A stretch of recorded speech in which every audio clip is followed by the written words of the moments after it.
Não. Nunca? Puxa vida, em 43 anos voando, tenho 17 mil horas. Eu nunca passei assim nenhuma. Nenhum apuro. Puxa vida, acho que no comecinho tive 2 vezes que o motor parou, né? Que foi tranquilo. Foi. É, a gente cumpriu o que era treinado e pousou e fez e E tal. acabou muito legal. Eu nunca tive Agora, problema. Lira, você, além de ser piloto, um cara assim, que trabalhou com publicidade, tudo, e o legal é que você é empresário. E você fez alguns projetos que interessantes. Por exemplo, o HCA, o Hangar Céu Aberto, lá no Rio de Janeiro, que eu, inclusive, tive o prazer de fotografar para você. O aeroporto de Catarina, né, que está quase pronto aí. E Sim. o Gatigru, que eu achei maravilhoso, eu fui lá, inclusive na inauguração.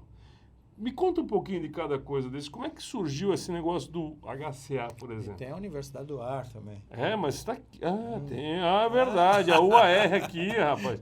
Embry-Riddle, que é uma grande universidade americana. Exatamente. Muito legal. Mas me conta, cada um deles um pouquinho. Então, eu comecei a me interessar pelas grandes questões, né? Desde quando eu trabalhei bastante como diretor da BAG e nos últimos 2 anos como presidente da associação. Você foi 7 anos diretor da BAG, não foi isso? Eu fui 7 anos diretor, sendo que nos últimos 2 eu fui o presidente da associação. Então, as grandes questões na época era que a aviação estava crescendo desde a desregulamentação e, naturalmente, a aviação geral sempre foi o patinho feio da aviação, não aos olhos da sociedade, mas aos olhos do governo, até um pouco da mídia, né? Muitas vezes associam a aviação geral ao luxo. E isso não pode estar mais distante da verdade. A aviação geral não tem nada a ver com luxo. Ela tem a ver com gestão do tempo. Então, nós tínhamos um discurso ainda muito frágil para nos dissociarmos da imagem que a aviação geral acabou carregando, né, como se fosse uma lancha, um iate, uma Lamborghini, uma Ferrari, né, para o verdadeiro papel da aviação, que é conectar o Brasil. E o Quando mundo, eu né? nasci, Beca, em 59, haviam 335 cidades brasileiras servidas por linhas aéreas. Você podia comprar uma passagem e ir para qualquer uma das 335 cidades. Hoje, são 110. Quer dizer, reduziu 3 vezes na minha vida o número de cidades servidas. Por quê? Série de fatores. Naquela época se usava o DC-3, que pousava em pistas de terra, então não requeria uma infraestrutura aeroportuária muito grande. Os aviões cresceram, os aeroportos centrais têm um limite de capacidade, então é mais vantajoso que cada vez se use um avião maior. Mas cada vez que se amplia o tamanho dos aviões, você acaba excluindo alguns mercados menores que não comportam a demanda que um avião desse porte requer. Então, a aviação geral brasileira acaba atingindo 3.500 municípios. Né? Um dado que pouca gente sabe é que só o Campo de Marte, pré-crise, né? Pré-depressão ou recessão, ele conectava São Paulo a 1.290 cidades, com 130 mil operações de voo. Né? Então, essa capilaridade, essa conectividade nunca teve presente na política pública, aos olhos da sociedade, da própria mídia. Então, nós sofrimos com a paulatina exclusão dos aeroportos centrais. Ou seja, o Campo de Marte é um Congonhas, lugar só para guardar avião de milionário. É só isso para a cabeça dos caras. Congonhas eslotou e cada vez mais diminuindo e asfixiando a aviação geral. Não importa que a aviação geral em Congonhas conecta São Paulo a 900 destinos. 940 para ser preciso. Enquanto a aviação comercial conecta São Paulo a partir de Congonhas para 50 destinos. Então, o que ela não tem de volume, ela tem de capilaridade.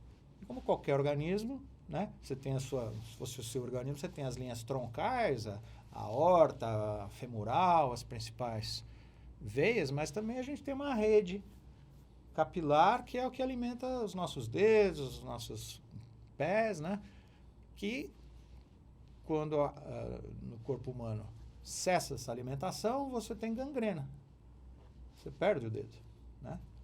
Isso é a mesma coisa no Campo de Marte e em Congonhas se cortarem. Exatamente. Mas naquela ocasião a gente via esse movimento, né, de asfixiar essa aviação geral, porque ela é percebida como uma coisa inútil, ou uma mordomia, ou associada ao luxo. Naquela época eu tive a ideia, falei, bom, então está na hora de fazer como tem em outros países, um aeroporto executivo em São Paulo. Né? Mas um aeroporto executivo que comporte aviões de alta performance. É aí que surgiu a ideia do aeroporto Catarina. Eu fui atrás de empresários que tinham terrenos em locais propícios para se fazer um aeroporto e coincidiu que um dos nossos clientes tinha isso daí e nasceu o projeto do aeroporto Catarina, que tem uma área 5 vezes maior que Congonhas. O terreno é 5 vezes maior que Congonhas. A pista são 500 metros mais longa do que Congonhas. E com a diferença que a gente não tem obstáculos. Porque desde o princípio se trabalhou com lei de zoneamento, plano de zona de proteção, então não existiam obstáculos ou edifícios que atrapalham a rampa de aproximação. Então, é um aeroporto do futuro. E quando é que esse aeroporto vai estar pronto? O aeroporto já está quase que pronto, não? A pista de 2.470 metros está terminando a pavimentação agora e provavelmente daqui até 3, 4 meses a gente está com ela operacional. Já tem hangares e tudo, infraestrutura? Já tem os 2 primeiros hangares em construção. Então, vai coincidir com a retomada econômica que se imagina que o Brasil vai ter agora. Se Deus quiser, vai ter. O início da operação do aeroporto.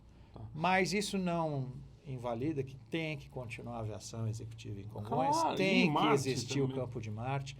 Ele é essencial para a gestão do agronegócio do Brasil. Então, interromper as operações do Campo de Marte, sob qualquer pretexto, eu acho que vai ser um erro que vai ser lamentável não tem como durante muitas gerações. Sendo que até o comentário de que caiu um avião no Campo de Marte, quantos aviões você vê, o último que foi um Cessna 210, quantos aviões você ouve falar que cai no Campo de Marte? É raro. E qualquer pessoa que trabalhe com segurança de voo, você sabe que um acidente, ou a perspectiva de um acidente, ele é medido por 2 variáveis. A severidade do acidente e a probabilidade dele ocorrer. Né? No Campo de Marte, a gente teve 2 acidentes nos últimos 10 anos. E a severidade desses acidentes teve um impacto mínimo, porque destrói uma residência. Felizmente, nenhum dos 2 houve vítimas no solo, só houve as vítimas que estavam a bordo. Mas, como um avião de pequeno porte, ele tem pouca energia, então ele causa um dano, às vezes menor do que um caminhão desgovernado. Num dia do trânsito de São Paulo, 18 motoqueiros, eu acho que é a média, morrem ou são atingidos por carros, enfim. É muito pior. Então, se fosse usar esse argumento para fechar o aeroporto, teria que fechar Congonhas. Porque a severidade de um acidente em Congonhas sempre vai ser muito maior, porque o avião decola com 100 e tantos passageiros. E óbvio que a energia e a quantidade de combustível que ele carrega vai provocar um dano no solo de grandes proporções. Inclusive, o último acidente morreram 30 ou 40 pessoas em solo. Então, o argumento não se sustenta. Mas dá para contar nos dedos os acidentes também, né, Lira? Claro. Por isso que eu te falo, a probabilidade e a severidade. Exatamente. Quando os 2 são baixos, é um argumento que não se sustenta falar que vai fechar o Campo de Marte por acidente. Não. Não tem jeito. Eu acho que a agenda ali tem naturezas diversas. Que é melhor nem falar. Porque não são nobres. Não são nenhuma nobre. Agora, me diz uma coisa, do aeroporto Catarina, o cara, por exemplo, tem o avião dele, o helicóptero para poder operar lá também. Sim. Muito perto da cidade de São Paulo, ele pode ir com o seu carro, acho que quantos quilômetros dá de São Paulo? 60 quilômetros. 60 quilômetros, é nada. É nada. É um trânsito sendo na cidade. Mas vai ter algum serviço de leve e trás de helicóptero, por exemplo? Tudo isso foi previsto, né? Você sabe que São Paulo é a cidade do mundo que tem talvez a maior operação de helicópteros. A dinâmica do Catarina é de oferecer uma alternativa para o jato de alta performance, que não é bem recebido hoje em dia nos aeroportos metropolitanos. Essa é a realidade. Então, a gente fez um aeroporto de pista longa, para que qualquer avião possa colocar o máximo possível de combustível. Embora fazer um voo internacional. No limite da sua autonomia. Então, foi desenhado para isso. Quer dizer, você pode decolar de lá com o nosso avião, por exemplo, e ir até Moscou, porque é mais ou menos até previsto, onde ele chega.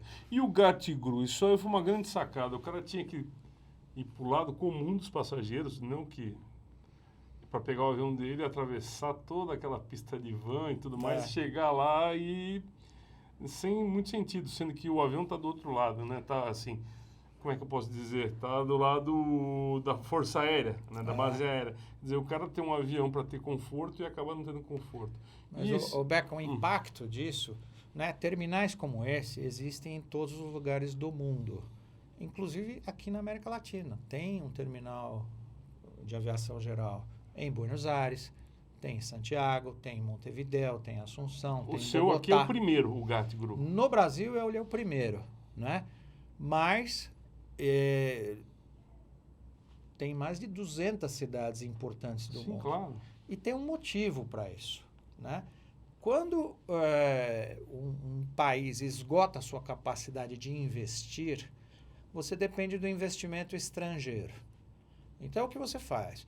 Membros do governo participam em eventos fora do Brasil, como o Fórum Econômico Mundial em Davos, para convidar o investidor estrangeiro a vir ao Brasil. Né? Qual investidor que você quer? O especulativo que põe dinheiro na bolsa e tira com a mesma velocidade? Ou o investidor de capital produtivo, que vai erguer uma fábrica e vai durar plantar, muito mais tempo dentro do país. E vai gerar emprego e renda. Né? Porque o especulativo ele vai na bolsa de valores, em títulos. O cara que se dispõe a aceitar o convite feito pelo presidente da República lá em Davos ou pelo governador em Nova York e falar, eu vou ao Brasil, vou avaliar as condições de investimento. O que você faz quando tem um convidado que você chama para vir à sua casa? Recebe bem. Você tenta ser um bom anfitrião. Não é? Recebe bem. E recebe bem. E não barra ele na portaria. Hoje em dia, infelizmente, até o advento do GATT, que é o General Aviation Terminal, de Guarulhos, né? O passageiro tinha que pegar uma van, andar 4 quilômetros até o outro lado do aeroporto, a 20 km por hora, que é o limite de velocidade nas vias internas, pegar a escada rolante, fila e não sei o quê, e que não tem problema nenhum. Ele tem que cumprir as obrigações migratórias e aduaneiras. Mas ele toma um choque de realidade de ver como o Brasil é um país burocrático, é um país que não consegue recepcionar bem as pessoas que ele próprio convidou. Esses investidores, eles são disputados por diversos países. O tempo deles é muito dinheiro. Então, quando ele chega, o tempo deles é medido em dinheiro, né? Por isso que eles adquirem esses aviões, porque o valor da hora de trabalho dele, às vezes, vale muito mais que o valor da hora de voo. E é por isso que eles têm um avião. E o que fornece o GATT para um cara desse? Para as pessoas que não sabem o que é isso, o que você oferece para esse cara que chega lá de não sei de onde, pousa com o seu jato executivo? Você oferece a oportunidade dele cumprir todos os trâmites migratórios, mas andando 10 metros. Ou seja, ele vai mostrar o passaporte, vai ver se tem visto, se precisa de visto, o que for, validade, cara crachá. Ele vai passar a mala no raio-x, vai à alfândega inspecionar a bagagem para qualquer artigo que surja no raio-x e ele vai cumprir todos os trâmites, sem fila e no menor tempo entre a aeronave e o automóvel, ou entre a aeronave e o helicóptero. De tal forma que você mostre consideração pelo tempo que ele está dedicando ao aceitar um convite e vir ao Brasil. Até o catering é mais perto, porque tem um catering lá Tem dentro. um catering, tem uma sala de espera. Se ele chega de helicóptero, tem um toalete, porque não tem normalmente banheiro no helicóptero. Então, é a oportunidade dele cumprir todas as suas obrigações de viajante sem desperdiçar o tempo. Ou seja, mostrando para ele que nós prezamos e temos consideração pelo fato dele estar doando o tempo de vir ao Brasil e avaliar o Brasil como uma oportunidade, se a fábrica vai ser no Brasil, no Chile ou no Peru, né? Então, ele tem uma importância muito grande, o GAT, como um terminal de aviação geral, que é de cumprir todas as obrigações sem desperdiçar o tempo. Vamos dar um exemplo aqui do helicóptero passando aqui em cima. O nosso prefeito passa aqui em cima e pousa aqui na prefeitura. Ele tem o tempo dele, né? Para uma comodidade. E não é nada diferente do que a gente faz. Quando criança, eu andava de ônibus e de metrô. Eu fui no Aeroclube tirar o brevet de metrô.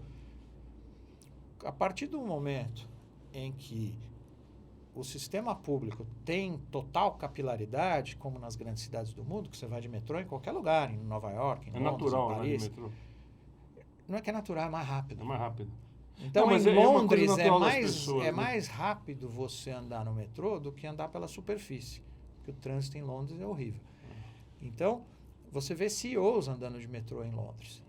Aí você fala, porque ele é simples? Não, porque como ele preza o tempo... É prático e rápido. É mais rápido. E Exatamente. outra coisa, ele se sente seguro também de andar no metrô. Ele não se sente com medo ou...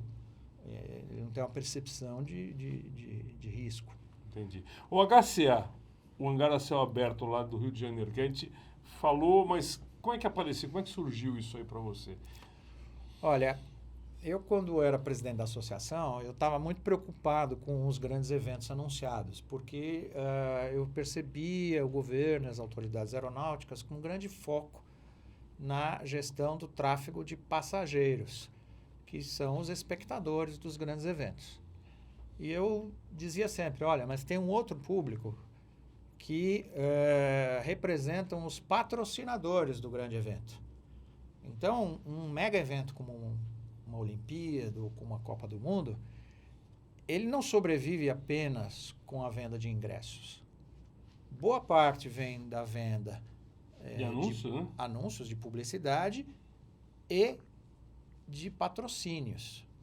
O que o patrocinador tem expectativa, né, ao patrocinar um grande evento? Ele tem a expectativa de poder levar um convidado que ele tem dificuldade de acesso e ter uma conversa de qualidade com uma pessoa que ele está tentando fazer negócio. Entendi. Vocês transformaram aquele pátio do aeroporto do Galeão num enorme estacionamento de avião executivo. E eu fotografei esse time, achei muito legal. Foi muito legal. Como é que foi essa relação da aviação executiva lá, um pátio? Como é que vocês fizeram para transformar isso em realidade? Então, a primeira interação que nós tivemos foi com a ANAC, né?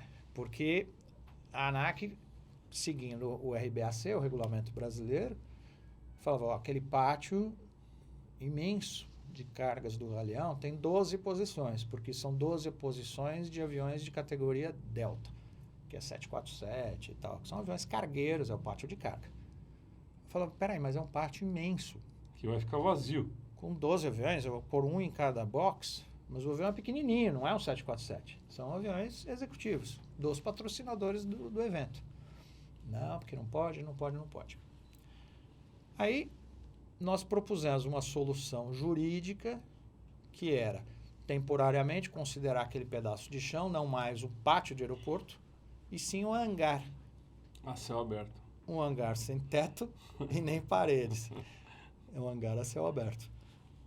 Quando a gente levou uma nota técnica, uma nota jurídica da ANAC, eles falaram, não, isso pode. Claro, realmente, se tiver o pátio, tem que pousar nas posições no T, né? Uhum. Se for um hangar a céu aberto, você vai fazer como se faz dentro de um hangar. Uma foto que o LED pôs pra gente, para mostrar a foto é minha, você sabe, né? Sim, eu Foi eu sei. que tirei pra você, então. E nós conseguimos colocar mais de 300 aviões, aonde caberiam apenas 12. Que legal. E foi um tremendo sucesso. Tanto que o governo brasileiro foi muito elogiado pela gestão do tráfego aéreo. Só que não só do tráfego aéreo comercial, mas também do tráfego aéreo de patrocinadores, porque eles decolavam todos no minuto do seu slot. Não teve nenhum atraso da nossa parte. Que coisa legal. Com mais de 300 aviões no pátio. Foi muito bacana. E é esse conceito que agora a gente trouxe para Guarulhos, para resolver também um problema que há 15 anos afligia os pilotos, que era pousar em Guarulhos e ter que ir embora, porque o aeroporto não permitia o pernoite. Pois é, e aí esses caras iam com esses aviões para onde? Por exemplo, o cara vem lá da Suíça com um avião, uma máquina dessa aí. Pousa, tem que ir embora. Como é que faz? Vai para onde com uma máquina? Volta para a Suíça? Desde o tempo da Infraero, ainda em 2007, que foi implementada essa regra de ficar apenas 3 horas em solo. Isso expunha os aviões a problemas tremendos, porque às vezes a tripulação, se vier de Londres, já voou durante 12 horas. Humor de canseira. Então, está fatigada. Segurança de voo, né? Segurança. Segundo, que passa um pouquinho e você excede a jornada de trabalho. Então, você passa a descumprir a lei, se você decolar novamente. Né? E os pilotos ficavam entre a cruz e a caldeirinha, né? Porque tinha que pousar e tinha que ir embora. Né? Aí você expõe o cidadão a decolar infringindo a lei do país dele, do nosso país. E o que acontece com o seguro da aeronave? Beleléu, rasga-se. Rasga-se, para aquele voo não tem seguro.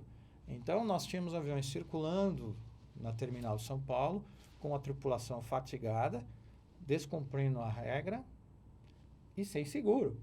Olha que mistura, né? Foi muito sorte que nunca houve um acidente. Muitos desses aviões acabavam indo para Jundiaí ou Sorocaba. Imagina uma tripulação estrangeira tendo que ir para um aeroporto onde você faz coordenação entre aeronaves em português. Então era assim, era uma bomba. Um caos. Esperando para explodir. Para dar zebra. Vamos voltar com o nosso comercial e daqui a pouco a gente volta, Franciscão. Valeu!